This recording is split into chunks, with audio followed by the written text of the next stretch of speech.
안녕하세요. 저는 서울에 살고 있는 30대 중반 여자입니다. 저는 현재 시댁 식구들과 연을 끊고 지내고 있는데요. 사연을 듣다 보니 문득 어처구니 없었던 시댁 인간들의 행실이 떠올라 이렇게 사연을 보내봅니다. 저와 남편은 중학생 때 같은 학원을 다니던 가깝지도 멀지도 않던 친구 사이였어요. 그저 지나가다 마주치면 반갑게 인사하는 그 정도 사이였죠. 그렇게 알고 지내던 남편과 저는 고등학생이 되면서 자연스럽게 각자 갈 길을 가게 되었어요. 그렇게 대학에 가고 지금 다니는 회사에 취업을 하게 되었고 그곳에서 남편을 우연히 다시 만나게 되었죠. 그렇게 저희는 가깝게 지내게 되었고 처음엔 반가운 친구 사이로 지내던 저희는 자연스럽게 연인 사이가 되었고 결혼 약속과 함께 상견례를 하게 되었어요. 아주버님은 남편과 쌍둥이였는데 남편과 마찬가지로 같은 학원에 다녔던 터라 상견례 자리에서 저를 보고 엄청나게 반가워해 주더라고요. 재수씨, 이렇게 다시 만나다니 반가워요. 두 사람 인연이긴 인연인가 보네요. 결혼까지 한다니 말이에요. 그러게요. 저도 회사에서 처음 만났을 때 얼마나 놀랐는지 몰라요. 다 가족이 될 운명이었나 보네요. 결혼 축하해요. 내 동생 잘 부탁해요, 재수씨. 이렇듯 저희는 알던 사이더라도 서로 간에 예의는 차리며 인사를 나누었고 상견례 자리도 화기애애한 분위기에서 잘 마무리되었어요. 양가의 축복을 받으며 저희는 결혼을 하게 되었고 신혼집은 친정에서 세를 주고 있던 아파트가 비게 되어 그 집에 전세로 살게 되었어요. 회사에서 가깝기도 했고 무엇보다 시세보다 저렴하게 세를 주신 친정 부모님 덕분에 고민할 필요가 없는 결정이었어요. 그렇게 저흰 평범한 결혼 생활을 이어나갔고 포용력이 넓은 남편 덕분에 크게 싸울 일 없이 잘 지냈어요. 그러던 어느 날 저는 출근을 하고 남편은 연차를 써 쉬는 날이었어요. 남편은 제가 출근하는 시간에 맞춰 일어나 저를 회사에 데려다주고 형을 만나러 간다고 하더라고요. 마침 형도 오늘 쉰다고 하면서요. 그래서 전 알겠다고 했고 남편은 마칠 때 데리러 오겠다고 하며 손을 흔들더라고요. 그렇게 전 남편의 배웅을 받으며 출근을 했고 퇴근 시간이 다가왔어요. 다 와간다는 남편의 연락에 회사 앞에서 기다리고 있는데 기다리는 남편의 차는 오지 않았고 이상한 차가 제 앞에 멈춰서더라고요. 그 순간 창문이 열렸고 운전석에 앉은 남편이 타라고 하더군요. 의아했지만 별 생각 없이 전 차에 몸을 실었고 차에 타자마자 남편에게 물어보았어요. 여보, 이 차 뭐야? 중고차로 새로 샀다기엔 등급도 그렇고 주행거리도 그렇고 당신 차보다 나은 게 없는데? 설마 제 값 주고 산 건 아니지? 그게 오늘 형 만난다고 했잖아. 거의 반 강제로 바꿨어. 형 차랑. 이거 형 차야. 뭐? 왜? 몰라. 바꿔달라고 계속 그러잖아. 처음엔 안 된다고 했는데 계속 내 차가 갖고 싶다고 하루 종일 귀찮게 하더라고. 그래서 그냥 바꿔버렸어. 황당하더군요. 남편 차도 그리 좋은 차는 아니었는데 그것마저 탐내며 바꿔가다니 그렇게 안 봤는데 참 어처구니가 없었어요.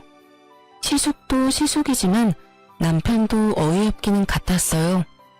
아무리 자기가 총각 때부터 가지고 있던 차라고는 하지만 그래도 이런 일은 상의 정도는 해야 하는 것이 맞는다고 생각했기에 남편에게 단호하게 한마디 했어요. 당신이 지금 웃을 때가 아니야. 일단 차는 이미 바꿨다고 하니까 그냥 넘어가는데 앞으로는 이런 일이 있으면 나랑 상의 정도는 해줘. 나 정말 지금 어이가 없어지려고 그래. 아무리 동생 차가 탐난다고 해도 그걸 정말로 바꾸자는 형이나 바꾸자고 한다고 바꿔버리는 동생이나 나 황당해 진짜. 그런가? 난 워낙 어릴 때부터 이러고 살아서 그런 생각도 못했네. 먹는 것도 그렇고 입는 것도 그렇고 좋은 거는 다 형이 먼저였거든. 그래요. 남편은 이 상황 대한 자각 자체가 없더라고요. 3분 빨리 태어난 것도 형이라고 남편은 어릴 때부터 집안의 분위기에 휩쓸려 시숙을 머리 위에 이고 산 듯했어요. 이미 등록비까지 다 내고 명의까지 바꿔버린 차이기도 했고 곧 임신 준비도 할 예정이라 차를 한 대 더 살 예정이었던 터라 그냥 넘어가기로 했습니다. 대신 전 남편에게 정신교육을 하기 시작했어요. 여보, 당신 걸 아주버님한테 다 양보하는 건 당연하지가 않은 일이야. 그게 설사 아주버님이 가지고 싶어 한다고 해도 말이야. 아주 극단적인 예로 만약에 아주버님이 내가 갖고 싶으니까 날 달라고 하면 줄 거야? 미쳤어? 당신을 어떻게 줘? 내 마누란데. 좋았어. 앞으로 그런 마인드로 살아. 이기적으로 살라는 말은 아닌데 내 것은 내 것, 네 건 네 것이라는 생각을 좀 하란 말이야. 왜 당신도 가지고 싶고 당신도 어렵게 가진 걸 아주버님한테 양보를 해? 그건 아니야. 아무리 형제라도 말이야. 알겠어. 앞으로는 다신 이런 일 없도록 할게. 당신이랑 꼭 상의도 하고. 남편은 호언장담해 주었고 저는 남편을 믿어보기로 했어요. 그렇게 저희는 시숙의 차는 만일에 대비해 팔지 않고 두기로 했고 조금 더 앞당겨 새 차를 뽑아 함께 타고 다니기 시작했죠. 그러던 어느 날 시부의 생신이 다가왔고 남편과 저는 퇴근 후 바로 약속 장소로 가게 되었어요. 그때까진 시댁과 얼굴 붉히는 일 한 번 없이 잘 지내고 있었던 터라 기쁜 마음으로 시댁 식구들이 모인 곳으로 걸어가고 있었어요. 그런 저희를 아주버님도 발견했는지 손을 흔들더니 저희가 의자에 앉기도 전에 말을 걸어오더라고요. 야, 너 차 바꿨냐? 좋던데? 정확히는 차 이야기였지만요. 도대체 언제 본 것인지 이때부터 시작된 차 이야기는 끊기지 않더군요. 언제 샀어? 나랑 차 바꾼 지 얼마나 됐다고. 그새 저렇게 좋은 차도 다 사고. 능력 좋다. 능력 좋기는 문짝만 우리 거고 다 대출이지 뭐. 우리 이제 임신 계획도 세우고 있고 원래 바꿀까 생각도 하고 있던 터라 그냥 앞당겨서 샀어. 이제 아기 생기고 출산하게 되면 이 사람하고 아기하고 타고 다녀야 하니까. 부담되더라도 안전하고 좋은 차로 산 거고. 이렇게 말한 남편은 더는 차 이야기가 하고 싶지 않다는 듯 티가 나게 시부에게 말을 걸며 말을 돌려버렸지만 시숙은 그런 남편에게 끈질기게 차에 대해서 물어보더라고요. 어찌나 캐묻는 것인지 남들이 보면 남편에게 차를 사러 온 손님이라 착각까지 하겠더군요. 남편은 끊임없는 시숙의 물음에 대답하느라 밥은 먹는 둥 마는 둥 했고 전 그런 남편이 신경 쓰여 가만히 있을 수가 없더라고요. 사실 시숙의 차 이야기가 거슬리기도 했고요. 아주버님, 차 이야기는 이제 그만하시고 식사하세요. 음식 다 시켰어요. 당신도 얼른 먹어. 아까 회사에서부터 배고프다고 했잖아. 제 말에 시숙은 합주기가 되었고 시모는 사랑하는 장난말을 막은 저의 태도가 마음에 들지 않는지 연신 헛기침하더라고요. 그것도 저를 노려보다시피 하면서요. 시댁 식구들의 분위기를 보아하니 그간 남편이 어떻게 지냈는지 대충 알겠더라고요. 미쳐 날뛰는 시숙과 그런 시숙이라면 뭐든 다 잘한다 했을 시부 시모, 그리고 그 사이에서 뭐든 다 양보하며 살아온 남편까지. 전 시모가 노려보든 말든 남편을 챙겨주며 남편의 길을 살려주었고 저를 노려보던 시모도 이내 저에게서 시선을 거두고 시부와 시숙을 챙겨주더군요. 분위기가 티나게 확 가라앉았던 터라 이쯤하면 더는 차 이야기는 꺼내지 않겠지 했는데 시숙은 식사 자리가 끝나고 주차장을 가는 내내 저희에게부터 차 이야기를 하더라고요. 저의 표정은 점점 굳어져만 갔고 남편은 해탈을 했는지 표정에서 그 어떠한 감정도 보이지 않더군요. 이윽고 우리 차 앞에 섰을 때 시숙의 입에선 어이없는 말들이 흘러나오더군요. 야, 차 키 좀 줘봐. 차 키는 왜? 숨 차가 못 돈지 보게 해. 조심해서 탈 테니까 얼른 차키 줘봐. 전 제 두기를 의심했어요. 차키를 맡겨둔 것도 아니고 어쩜 저렇게도 당당하게 차키를 달라고 하는 것인지 도무지 이해가 되지 않더라고요. 시숙도 시숙이었지만 더 어이없는 건 시부시모였어요. 시숙이 차키를 달라고 하니 말리기는커녕 고개까지 끄덕이며 남편에게 차키를 내놓으라고 하는데 헛웃음이 나려고 하더군요. 전 혹시나 남편이 바보같이 차키라도 주면 어떻게 해야 하나 싶어 남편을 보았고 남편은 여전히 감정이라고는 없는 표정으로 말했습니다. 보험 때문에 안 돼. 이 차는 이 사람하고 나하고만 운전할 수 있다고. 그러면 먼저 가볼게. 나 피곤해서 얼른 가서 쉬어야겠어. 이렇게 말한 남편은 저를 후다닥 조수석에 태우더니 누가 막을 새도 없이 운전을 해서 그 자리를 빠져나와 버렸습니다. 그렇게 집으로 돌아온 남편은 밝게 웃으며 이렇게 말하더군요. 여보. 당신 말대로 했더니 속이 다 후련한 거 있지? 나 사실은 이때까지 살면서 좀 억울한 적도 있었는데 양보해야 한다고 워낙 그러니까 그게 맞는 줄 알았거든? 그런데 아니었나 봐. 속이 막 후련한 거 보니까 사람 고쳐 쓰는 거 아니라고 했는데 이날 남편의 모습은 개선의 의지가 보였고 충분히 고쳐 쓸 수 있을 것 같더라고요. 그 믿음에 확신을 주게 된 계기는 생각보다 빨리 찾아오더군요. 시부 생신 이후 저의 태도에 큰 불만을 가지게 된 시모는 저에게 틈만 나면 연락하며 괴롭히기 시작하더라고요. 예, 어머님, 무슨 일이세요? 넌 무슨 말을 그렇게 하니? 꼭 무슨 일이 있어야지만 전화를 하니? 아니요, 그게 아니라 혹시나 무슨 일이 있나 싶어서요. 아무 일도 없다. 네가 생전 나한테 먼저 전화하는 일이 없으니 나라도 먼저 해야 하지 않겠니? 이렇게라도 하지 않으면 며느리 목소리도 있겠어. 어제도 그제도 저에게 전화해 30분이 넘는 시간 동안 잔소리를 한 것은 기억도 나지 않는 것인지 이런 식으로 말도 안 되는 트집을 잡아대기 시작하는데 미칠 지경이더라고요. 이 고난은 또 어떻게 헤쳐나가야 하나 고민이 깊어지던 어느 날 남편과 회사에서 이야기를 나누고 있는데 또 시모에게서 전화가 왔고 저의 표정은 점점 굳어져만 갔어요. 그 순간 남편은 묻지도 따지지도 않고 제 휴대전화를 가지고 가더니 전화를 대신 받더군요. 엄마, 집사람 회의 들어갔어. 무슨 일 있어? 아, 그냥 했다고? 난 또 회사에 쓸 시간인 거 엄마도 뻔히 알 건데 전화 오길래 무슨 급한 일 있는가 싶어서 대신 받았더니 엄마, 앞으로는 급한 일이나 할 말 있으면 나한테 전화해. 집사람 요즘 회사에서 중요한 일 맡게 돼서 바빠. 알겠지? 그럼 끊어 엄마. 이러고 전화를 끊어버리는데 통쾌한 건 둘째치고 얼마나 든든했나 몰라요. 이렇게까지 제 편이 되어줄 거라고는 생각도 못했는데 시댁 복은 없었어도 남편 복은 있다는 생각이 들며 참 고맙더라고요. 그렇게 시모에게선 더는 연락이 오지 않았고 평범한 하루하루를 보내고 있었어요.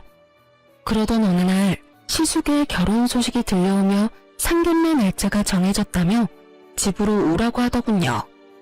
날짜 정도는 전화로 말해주면 될 텐데 굳이 집으로 오라고 하니 조금 의아한 마음도 있긴 했지만 생각해보니 얼굴 뵌 지도 오래된 것 같아 좋은 마음으로 겸사겸사 시댁으로 가기로 했어요. 남편과 저는 함께 퇴근하고 시댁으로 향했고 시댁에 도착하니 왜인지 모르게 분위기가 무겁더라고요. 원래라면 너스레를 떨며 장난을 걸어와야 하는 시숙이 조용한 것도 그렇고 묘하게 제 눈치를 살피는 시부 시모도 그렇고요. 남편은 무언가 알지 않을까 하는 마음에 남편의 눈치를 살피니 남편 역시 아무것도 모르는 눈치더라고요. 그렇게 식사는 시작되었고 밥이 입으로 들어가는 것인지 코로 들어가는 것인지 알 수 없는 그야말로 체할 것만 같은 식사 자리가 계속되고 있었어요. 도대체 무슨 이야기를 하려고 그리도 눈알들을 바삐도 움직이는지 알 수는 없었지만 곤란한 부탁인 건 분명한 것 같아 전 애써 모르는 척하고 있으니 답답했던 시모가 운을 띄우기 시작하더군요.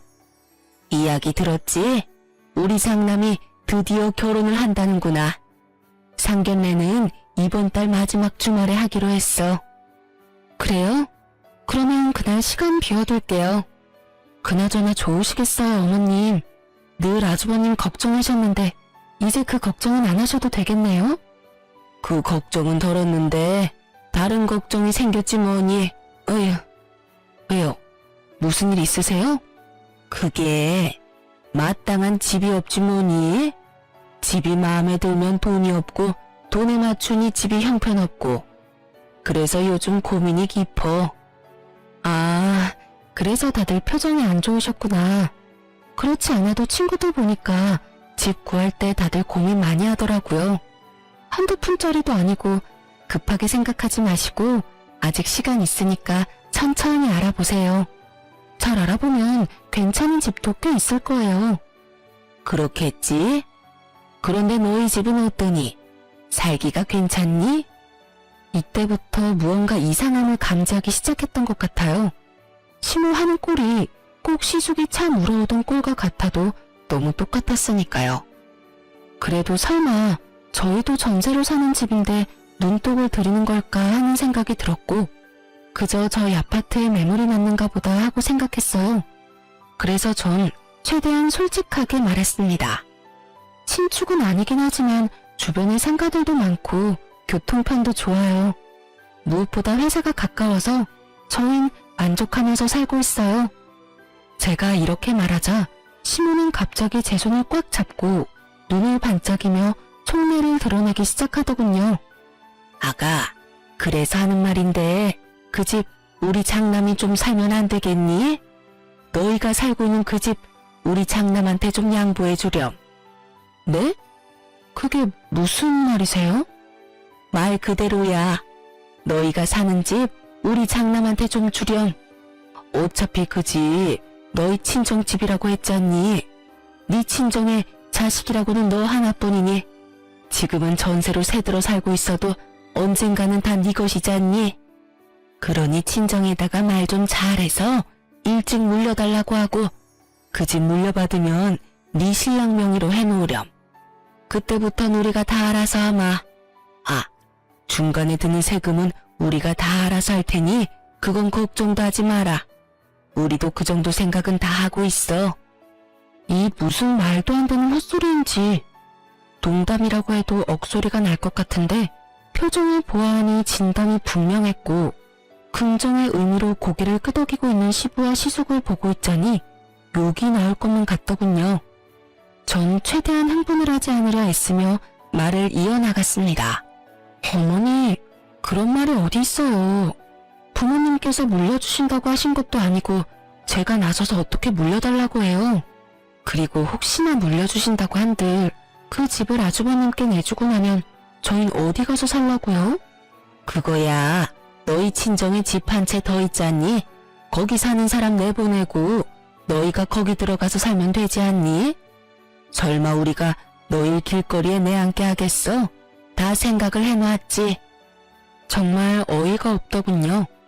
어쩌면 이렇게 당당하게 친정 부모님의 집으로 이딴 말도 안 되는 계획을 세웠던 것인지 아니 애초에 친정에 노는 집이 한 채 더 있는지 어떻게 알고 있는 것인지 의문만이 가득했고 시모의 물음에 답도 하지 않고 생각해보니 상견례 날이 떠오르더라고요. 저희가 상견례를 할 당시 아빠가 한 채는 지금 세주고 있고 한 채는 곧 비니 저희 보고 들어가서 살라고 했던 말씀을 하셨고 시댁 식구들은 그 말을 이때껏 기억하고 있다가 이런 계획을 세운 듯 했어요. 짧은 찰나였지만 곱씹으면 곱씹을수록 어이없고 화가 치솟더군요. 전 더는 흥분을 가라앉히지 못하고 언성을 높였고 남편 역시 더는 듣고 있을 수 없다는 듯 제 말에 이어 고함을 지르더라고요. 어머님, 제발 말도 안 되는 소리 좀 하지 마세요. 그게 말이 된다고 생각하세요? 그래 엄마, 제발 좀 그만해. 양심이 없어? 아니면 생각이 없는 거야? 다들 정말 왜 이렇게 염치들이 없어? 뭐? 집을 내놓으라고? 우리한테 집 맡겨놨어? 심지어 그 집 처가집이야. 우리 돈으로 장만한 집을 내놓으라고 해도 제정신이 아니라고 할 마당에 뭐? 처가에서 집을 받아와서 내놓으라고? 그게 제정신 박힌 사람들이 할 일이야. 그야말로 남편은 울분을 토해내기 시작했고 그런 남편을 보던 시부가 자리에서 벌떡 일어나더니 남편의 뺨을 때리더라고요. 어디서 큰 소리인 거야? 네 눈에는 부모는 보이지도 않는 거냐? 내가 널 이따위로 가르치든? 그럼 이 말도 안 되는 소리를 그냥 듣고만 있어야 했나요? 뭐가 그렇게 말도 안 된다는 말이냐? 우리도 다 생각해보고 내린 결론이야. 어차피 노는 집이고 어차피 너희가 물려받을 집인데 좀 일찍 물려받아서 네 형 결혼 선물로 집 한 채 주는 게 뭐 큰일이라고 이리도 큰 소리인 거야? 뭐가 그렇게 큰일이라고 하셨어요? 이게 큰일이 아니라고요? 그래, 너희가 눈 딱 감고 집만 받아오면 간단하게 해결될 일 아니냐? 저것도 말이라고 하는 것인지 참 대단한 인간들이라는 생각만 들더군요. 남편 역시 더는 말이 통하지 않는다고 생각했는지 제 손을 잡고 일어나며 단호하게 한마디 했어요. 전혀 간단하지 않고요. 저흰 절대 처가에서 집 받아올 생각도 없고 혹시나 집을 받게 되더라도 줄 생각은 전혀 없으니 콧물 캐지 말고 그 시간에 능력에 맞는 집이나 더 알아보세요. 아시겠어요? 이렇게 말한 남편은 대답은 들을 필요도 없고 더는 말 섞을 필요도 없다는 듯 저를 끌고 시댁에서 나와버렸습니다. 그날 이후 시댁에선 연락이 없었지만 시숙에게선 적잖게 연락이 왔고 남편은 절대 안 된다는 말만 반복하며 전화를 끊어버리더군요. 그렇게 상견례 날이 되었고 저희는 고민하던 끝에 상견례에 참석하기로 했어요. 저희는 저희의 뜻을 분명히 밝혔고 아무리 상황이 이 지경이라도 형제가 있는 것을 뻔히 알 텐데 참석하지 않으려고 하니 마음이 불편해 많이 고민하고 내린 결정이었죠. 걱정이 많았던 상견례 자리는 저희 때와 마찬가지로 비교적 좋은 분위기로 이어지고 있었고 이런저런 이야기가 오가다 시숙의 예비 장모님께서 집 이야기를 꺼내더군요. 그건 그야말로 파국의 시작과도 같았죠. 혹시 집은 어떻게 하시기로 하셨나요? 저흰 사돈댁 의견에 맞추겠습니다. 집을 해주신다고 하신다면 저희도 거기에 맞게 다 해서 시집 보낼 것이고 애들끼리 알아서 하게 하신다면 그것도 상관없습니다. 혹시 따로 계획하고 계신 것이 있으면 말씀해 주시겠어요? 들어보니 반반 결혼도 전혀 상관이 없다는 말이었고 여러 가지 생각이 스치더군요. 굳이 시숙이 집을 마련해야만 하는 상황도 아니었는데 그 무리한 요구를 했던 시댁 식구들이 어이없기도 하면서 또 한편으로는 반반 결혼도 환영해 주신다고 하니 다행스럽기도 하더라고요. 이젠 그 말도 안 되는 요구를 하는 일은 없겠다 싶어서요. 하지만 그런 제 기대와는 달리 시모의 입에선 예상치 못한 경악스러운 말이 흘러나오고 있더군요. 아유, 애들끼리 알아서 한다니요. 요즘 아무리 세상이 변했다고 해도 집은 남자가 해가야죠. 마침 괜찮은 아파트가 있어서 사려고 하고 있어요. 아, 그러세요? 그러면 거기에 맞춰서 혼수 준비하도록 할게요. 대략 몇 평쯤 되나요? 32평이에요. 층은 20층인데 전망도 좋고 주변 상가도 많이 들어와 있어서 생활하는데 불편함이 없을 거예요. 아, 신축은 아닌데 관리가 잘 돼서 아주 괜찮다고 하더라고요. 거기에다가 교통편도 아주 좋고요. 그래요? 무엇보다 교통편 좋다는 게 참 좋네요. 그렇죠? 마음에 드신다니 다행이네요. 조만간 살던 사람들이 나갈 예정이니까 정리되는 대로 같이 보러 가시죠. 그래도 집은 한번 보셔야 하지 않겠어요? 빠른 시일 내에 연락 한번 드릴게요. 이렇게 말하면서 저를 쳐다보며 미소 짓는데 딱 알겠더라고요. 20층 32평? 인프라 형성이 잘 된 신축은 아니지만 관리가 잘 된 아파트. 그곳은 바로 저희 집이라는 사실을요. 그래요. 시모는 뻔뻔하게도 준다고 한 적도 없는 저희 집을 얼굴색 하나 변하지 않고 마련할 수 있다고 말하고 있었고 그 머릿속은 뻔했어요. 아마 모르긴 몰라도 상견례 자리에서 공포하듯 말하면 저희가 어쩔 수 없이 집을 내놓을 거라 생각했겠죠. 그 얼마나 어이없고 멍청하게 짝이 없는 생각인 줄도 모르고요. 아니, 친정 부모님 집이 제 집도 아니고 저희가 마련한 저희 명의의 집도 아닌데 어쩌면 그런 생각을 할 수가 있는지 참 황당하더라고요. 신부도 참 날강도 신부보다 더하면 더했지 모자라진 않아 보이더군요. 시댁에서의 마찬가지로 시부 시숙의 표정은 평온하기 그지없음으로써 이 말도 안 되는 생각과 같다는 뜻을 표하고 있었고 저와 남편의 표정은 점점 굳어져 가고 있었어요. 전 상견례 자리고 나발이고 더는 참을 수가 없었고 시모에게 마지막으로 확인하기로 했어요. 어머님, 혹시 지금 마련할 수 있다는 아파트가 저희가 살고 있는 집인가요? 나가야 하는 세입자는 저희고요. 맞나요? 그래, 그때 다 이야기되지 않았니? 우린 충분히 다 설명했다고 생각하는데 할 말 있거든 집에 가서 이야기하자꾸나.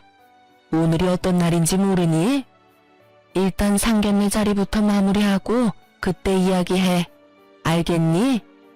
당황하는 기색 하나 없이 뻔뻔하기 그지없는 얼굴로 딱 이렇게 말하는데 정말 헛웃음이 나며 눈앞이 캄캄해질 만큼 감당할 수 없는 화가 오르는 느낌을 받았어요. 떠오르는 많은 말들이 뇌를 거치지 않고 입으로 나오려는 순간 지나치게 차분한 남편의 목소리가 들려오더라고요. 말씀 중에 죄송한데 제가 중요하게 꼭 드리고 싶은 말이 있네요, 사돈 어르신. 지금 저희 쪽에서 말하고 있는 그 아파트는 아마 마련하지 못할 겁니다. 그 집은 저희가 살고 있는 집인데 저희가 내어줄 생각이 전혀 없거든요. 아니, 내어드릴 수가 없다는 말이 더 맞겠네요. 그 아파트 저희 처가에서 저희가 좀 더 편안하게 결혼 생활하라고 저희에게 세주신 집입니다. 그런 집을 저희 부모님께서 며칠 전부터 계속 내놓으라고 생떼 아닌 생떼를 부리시네요. 남편의 말에 사돈댁에게선 아무 말 없이 표정이 굳어버렸고 그런 상황을 살피던 시모는 노발대발하며 남편을 핀잔하고 나서더군요. 아닙니다, 사돈. 다 오해예요. 넌 왜 그런 말을 하는 거야? 그리고 생떼? 그게 부모한테 할 말이야? 그럼 이걸 보고 생떼라고 그러지 달리 뭐라고 할 수 있겠어? 분명 안 된다고 했지. 처가에 집을 맡겨놓은 것도 아니고 형이 장가가는데 왜 우리가 처가댁에서 집을 받아와야 해? 그것도 주신다고 한 적도 없는 집을 말이야. 그런 걸 보고 날강도 신부라고 하는 거야, 엄마. 어때요, 사돈 어르신들? 제 말이 틀렸습니까? 저희 부모님께서 처가에 가서 집을 받아오라고 하더군요. 그것도 두 채나요. 한 채는 지금 저희가 사는 집인데 그 집엔 형이 들어가서 산다고 하고 한 채는 저희 보고 들어가서 살라고 하는데 이게 말이 되는 상황이라고 생각하십니까? 너 정말 그만하지 못해? 이 자리가 무슨 자리인지 잊었어? 네 형 결혼 망치려고 작정했니 너? 결혼 망치려고 작정한 사람은 내가 아니라 식구들이지. 어떻게 하나같이 그런 생각들을 해? 누구 하나 말리는 사람이 없냐고. 그때도 분명하게 말했는데 못 알아들을 것 같으니까 다시 한번 말해줄게. 우린 절대로 처가에 집 달라고 할 생각도 우리가 사는 집 내줄 생각도 없으니까 쓸데없는 꿈 꾸지 마. 알겠어? 내 부모, 내 형이지만 난 정말 이해가 안 된다. 어쩌면 이리도 뻔뻔하게 이런 생각, 이런 말을 할 수가 있는지 말이야. 개판 5분 전. 딱 이 말에 어울리는 분위기가 되고 눈알이 튀어나오게 남편을 노려보며 씩씩거리는 시부 시모와 자신의 예비 처가 식구들의 눈치를 살피는 시숙. 그리고 여전히 평온하기 그지없는 남편 사이에 무거운 정막만이 흐르던 그때 시숙이 입을 열더군요. 너 왜 이렇게 변했어? 너 원래는 이렇지 않았잖아. 다 잊었냐? 네가 가진 건 다 내 거라는 걸. 너 역시 그걸 당연하게 생각하고 이때껏 나한테 다 양보하며 그렇게 살았잖아 너. 그런데 왜 이제 와서 이러는 거야? 그깟 집 좀 주면 되는 건데 어차피 네 집도 아니고 처가에 그냥 받아오면 되는 건데 그것도 못 해줘? 자동차는 국말 없이 넘겨놓고 왜 집은 안 되냐고. 이 무슨 제 무덤 스스로 파는 짓거리인지. 시숙은 친절하게도 자신이 얼마나 파렴치하고 상식 이하의 인간인지 스스로 증명하고 있었고, 형님이 될 뻔했던 여자의 표정은 실시간으로 썩어가고 있더라고요. 여자의 표정은 보이지도 않는 것인지 시숙의 말도 안 되는 생떼는 계속되고 있었고, 그런 시숙의 말을 듣고만 있던 남편은 긴 한숨을 쉬더니 말하더군요. 그래. 나 이때까진 그렇게 살았어. 그게 맞는다고 생각했으니까. 그래. 그게 맞는 거야. 그러니까 이때까지 살던 대로 살아 그냥. 알겠어? 아니, 이제 그게 틀린 거라는 걸 알았어. 그러니까 이제 그렇게 살진 않을 거야. 차 이야기했지? 그깟 차 정도야 형이니까 충분히 바꿀 수 있다고 생각했어. 사실 가격 차이도 크게 나지 않았고 내 돈으로 산 내 차이기도 했으니까. 가족끼리 그 정도는 충분히 해줄 수 있다고 생각했다고. 하지만 집은 엄연히 달라. 그 집은 내 집도 아니고 내 돈은 10원짜리 하나 들어가지 않았으니까. 정 그 집이 탐나면 형이 사.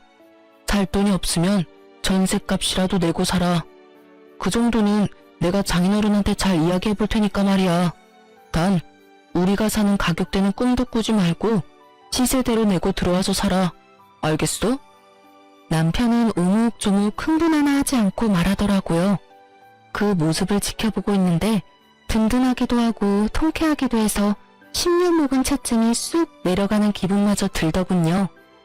이런 제 심정과는 달리 아무 말 하지 않고 있던 시부가 머리 끝까지 화가 나는지 막말을 쏟아내기 시작했어요. 너 이 새끼야, 지금 뭐 하는 짓이야? 네가 제정신인 거야? 이 자리가 어떤 자리인데 여기서 그딴 말을 짓거리는 게야? 그냥 알겠다고 하고 좋게 넘어가도 될 문제를 굳이 이렇게까지 만들어야 속이 시원해? 그때 이 아비한테 한 대 맞고도 정신을 못 차렸구나. 이 쓰레기 같은 놈, 부모 형제한테 이딴 식으로 굴고 네가 잘 될 것 같아? 이렇게 막장 드라마와도 같은 상황은 절정을 향해 달려가고 있었고, 내내 말 한마디 없이 지켜만 보고 있던 여자가 자리에서 일어나더니 시숙을 쏘아보며 말하더군요. 와, 진짜 가지가지한다. 당신이나 당신 부모님들이나 다 정상이 아니구나.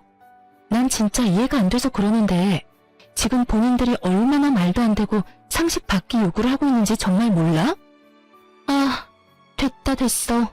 이제 와서 그게 뭐가 중요하겠어. 그냥 우리 파혼하자. 결혼 없던 일로 해. 여자의 말이 끝나자마자 참고 있던 여자의 부모님들은 말 섞을 가치도 없다는 듯 자리를 떠나버렸고, 여자도 나가려는 순간 시숙이 무릎까지 꿇고 앉아 여자를 붙잡고 애원을 하기 시작하더군요. 자기야, 왜 이래? 파혼이라니. 결혼을 하지 말자니. 우리 사랑하잖아. 그런데 어떻게 헤어져서 살아? 응? 그러지 말고 다시 생각해. 당신도 나 없이는 못 산다고 결혼하자고 했었잖아. 사랑? 당신 없이 못 살아? 그건 그때고 지금은 달라졌어. 그땐 당신이 이렇게까지 파렴치한 인간인지 몰랐을 때 말이고, 지금은 당신이 얼마나 인간 이하의 생각을 가지고 있는지 다 알아버렸거든. 무슨 말을 그렇게 해? 아, 아파트 때문에 그래? 그거라면 아무 걱정하지 마. 이 녀석이 요즘 좀 제정신이 아니라서 그래. 조금만 기다려주면 내가 무슨 수를 써서라도 아파트 받아올게. 정말이야, 맹세할 수 있어. 시숙의 말을 듣고 있던 여자는 어이가 없다는 듯 시숙의 팔을 뿌리치며 코웃음을 치며 말하더군요. 야, 넌 어떻게 그런 생각을 할 수가 있는 거야? 이제 신기하기까지 해. 내 말 잘 들어. 네가 능력이 안 돼서 부모 도움 받는다고 해도 이해는 했겠지만 한심했을 텐데. 뭐? 동생 처가에서 집을 받아온다고? 그것도 자랑이라고 짓거리고 있는 거야? 아니, 애초에 그게 말이 된다고 생각하는 거니? 난 말이야, 만약에 네가 돈이 없다고 나한테 솔직히 말했으면 반반도 상관없었고 내가 집을 마련해서 올 수도 있었어. 보통 사람들은 이런 생각들을 하고 산다고. 알겠니? 자기야, 그놈의 자기 소리 좀 하지도 마. 소름 끼치니까. 너랑 네 부모님 하는 꼴 보아하니 결혼했다간 모르긴 몰라도 내 인생 말아먹는 건 시간 문제일 것 같은데 너 같으면 그런 결혼 하겠어? 미치지 않고서야 절대 안 하지. 어쨌든 우리 결혼도 우리 만남도 여기서 끝이니까 다시는 내 앞에 나타나지도 말고 연락도 하지 마. 알겠어? 아참, 그리고 너 웬만하면 결혼하지 말고 이번 인생은 그냥 네 부모랑 살아. 괜히 애먼 여자 데리고 와서 인생 망치지 말고. 알겠니? 사이다와도 같은 발언을 마친 여자는 저희 부부의 앞에 서서 감사 인사를 전하더군요. 정말 감사해요. 그런 말까지 해주시는 게 쉬운 일이 아니었을 텐데 다 말씀해 주셔서 덕분에 인생 구제했네요. 정말 감사해요. 여자는 그대로 나가버렸고 모두가 떠난 그곳에서 저흰 그야말로 공공의 적이 되어버렸더군요. 시모는 온갖 욕을 하고 있었고 시부는 먹지 않고 뒀던 식전주를 연신 들이키고 있더라고요. 시숙은 남편을 한 대 칠 요량으로 주먹을 부들부들 떨고 있었고요. 너 이 자식, 너 때문에 지금 내 결혼이 깨졌어? 너 이걸 어떻게 책임질 거야? 내 인생 어떻게 할 거냐고. 그걸 왜 나한테 물어? 형 인생 형이 알아서 해야지. 그리고 앞으로는 이때껏 내가 부모님께 주던 생활비도 드리지 않을 거니까 형이 알아서 해. 오늘 보니까 굳이 나 혼자 부모님을 챙길 필요가 없어 보이더라고. 당연히 대신 내주던 부모님 대출금도 마찬가지로 내주지 않을 거니까 그것도 이제부턴 형이 감당해. 뭐라고? 갑자기 그건 왜? 내가 돈이 어디 있어? 그럼 나는 돈이 차고 넘쳐서 부모님 드린 줄 알아. 나도 다 회사에서 일해서 번 돈으로 드린 거니까 형도 월급 받은 걸로 보태드려. 잘난 장남이 이제부턴 알아서 하라고. 못난 차남한테 바라지 말고. 그리고 형이 이때까지 빌린 돈도 다 갚아. 이때까지 나한테 돈 빌릴 때마다 온 메시지도 다 보관하고 있고 입출금 내역도 고스란히 다 남아있으니까 한 푼도 빼지 말고 다 갚아. 혹시나 해서 말인데 안 갚으면 아무리 가족이라도 경찰에 신고할 테니까 그런 줄 알고. 그럼 우린 이만 가볼게. 더 있다가 귀가 썩을 것만 같아서 말이야. 그렇게 저흰 돌아와 버렸고 시댁에서 오는 모든 연락을 받지 않았어요. 시숙은 예상대로 돈을 갚을 생각이 없어 보였고 남편은 그런 시숙을 경찰에 신고를 해버렸어요. 처벌을 할 생각까진 없었지만 겁을 주기 위해 하는 신고라고 하더군요. 남편의 생각이 통했는지 경찰에 신고를 한 날 시숙에서 전화가 끊이지 않고 오더라고요. 왜 계속 전화질이야? 너 진짜 미쳤어? 그렇다고 정말 신고를 하면 어쩌자는 말이야. 경찰서에서 전화까지 왔다고. 그러게 내가 돈 갚으라고 했잖아. 경찰에 신고한다고. 야, 이 미친 새끼야. 네가 인간이야? 어떻게 이렇게까지 하냐고. 이렇게까지 해야 형이 내 돈을 갚을 것 같더라고. 이제 내 의지는 잘 알았을 테고 푼돈 가지고 시간 끌지 말고 주말까진 기다려줄 테니까 다 갚아. 만약에 이번에도 내 경고 무시하면 다음 주엔 경찰서에서 보게 될 테니까 그런 줄 알고 전화 끊어. 남편은 그대로 전화를 끊어버렸고 저를 향해 옅은 미소를 보여주더군요. 착잡해 보이더군요. 하지만 그 착잡함도 잠시 소식을 전해 들은 시부모가 집으로 찾아왔고 문을 열어주지 않으니 동네가 떠나가라 소리를 지르고 문을 두드리더군요. 그런 자신의 부모의 모습에 오만정이 떨어진 듯 남편은 아무 말이 없었고요. 그렇게 끝까지 밑바닥을 다 드러낸 시부 시모는 저희가 도무지 문을 열어줄 기색도 보이지 않자 돌아가 버렸고 주말이 되기 전 시숙은 돈을 입금했더라고요. 그렇게 저흰 시댁과의 모든 연락을 끊고 살았고 처음엔 많이 힘들어하던 남편도 시간이 지나자 점점 표정이 밝아지더군요. 여보, 나 사실은 많이 힘들었어. 그래도 부모님이고 가족인데 이건 너무하나 싶기도 했고 말이야. 그런데 지금 생각해보니까 왜 진작 그러지 않았나 싶을 정도로 홀가분하고 행복해. 내가 진작 이런 결단을 내렸어야 했는데. 그랬다면 당신이 그런 일을 겪지 않아도 됐을 텐데. 미안해. 당신이 미안할 게 뭐 있어. 난 당신이 그런 결정을 내려준 것만 해도 고맙고 미안하고 그래. 그나저나 당신 집에선 더는 연락 없어? 응. 요즘엔 조용하네. 그거 참 다행이라고 하려는 순간 양반은 못 되는지 시모에게서 전화가 오더군요.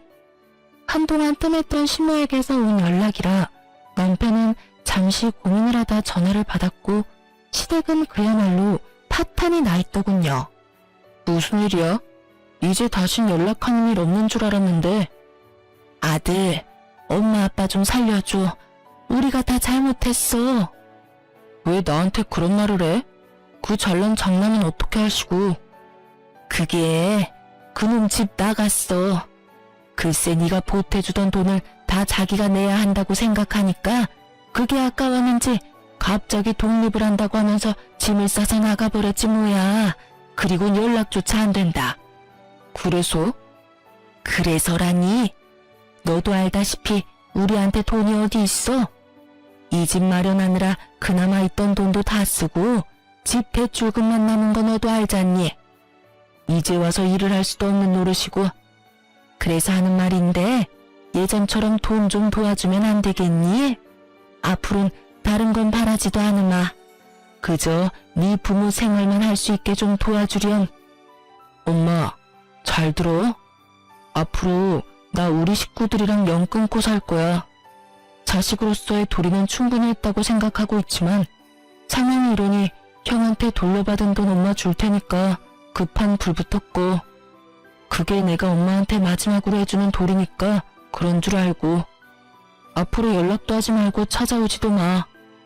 너 정말 대단한 놈이구나. 어떻게 부모한테 이렇게까지 해? 내가 널 어떻게 키웠는데 이 나쁜 놈아.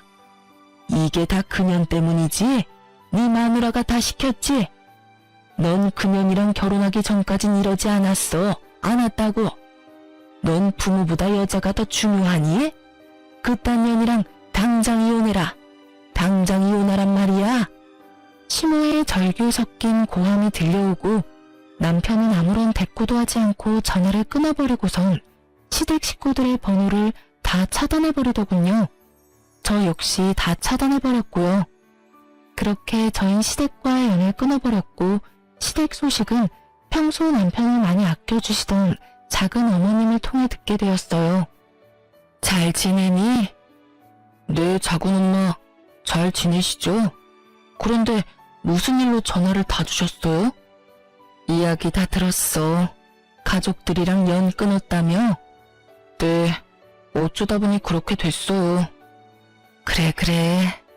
너처럼 바보같이 순하던 애가 그렇게까지 한 데에는 다 이유가 있겠지. 다들 잘 지내시죠? 잘 지낸다고? 잘 지내기보단 드디어 정신 차리고 살고 있지. 너하고 연락도 끊기고 돈 넣을 구멍이 없으니까 글쎄 네 부모들이 네 형 회사에 찾아갔다고 하더구나.